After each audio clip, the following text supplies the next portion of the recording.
Везде предновогодняя суета, все украшено гирляндами, елки наряжены, а здесь удивительная тишина. Это село Кугальна Буинского района. Сейчас на единственную улицу деревни даже добраться нелегко. Дорога вся в снегу, машину мы оставили на трассе и пошли пешком. Видно, только в одном доме топится печь. Мы приехали в гости к Надежде Афанасьевне Захаровой. Ей 88 лет. В этой деревне она родилась и живет до сих пор, несмотря на то, что она единственный здесь житель. И скоро наступит самое волшебное время в году, поэтому мы приехали к ней в гости с подарками и новогодним настроением. Ой, она нас уже встречает.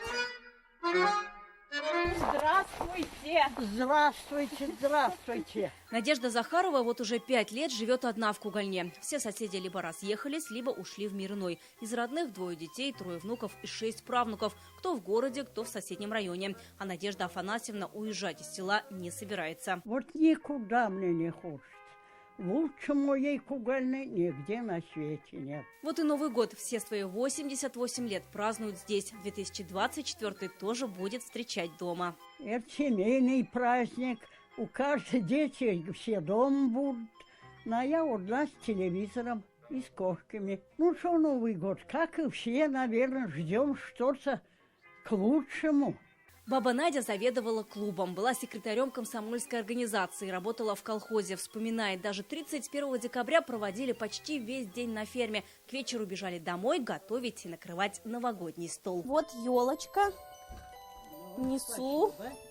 Сюда поставим, да? Да, сюда поставим. Баба Надя говорит, елку в доме украшали последний раз, когда еще дети были маленькие. Это было полвека назад. Поэтому нашему новогоднему подарку очень обрадовалась. Зеленую красавицу вместе и украсили. Маленькой елочке холодно зимой. Маленькую елочку взяли мы домой. Сколько на елочке шариков цветных, розовых пряников, шишек золотых. Настоящий Новый год встречу я, как и положено, с елочкой. Спасибо вам большое. Подарили вы мне Новый год. В Новый год от Надежды Афанасьевны всем татарстанцам, особенно зрителям ТНВ, искренние пожелания. Я хочу пожелать, во-первых, доброго здоровья всем до единого.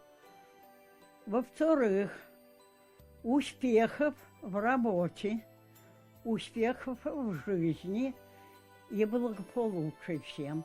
Елочка у бабы Нади теперь есть. Появилось и новогоднее настроение. А на каникулы она ждет в гости внуков и правнуков. Вероника Гайнудинова, Данил Филатов, ТНВ, Буинский район.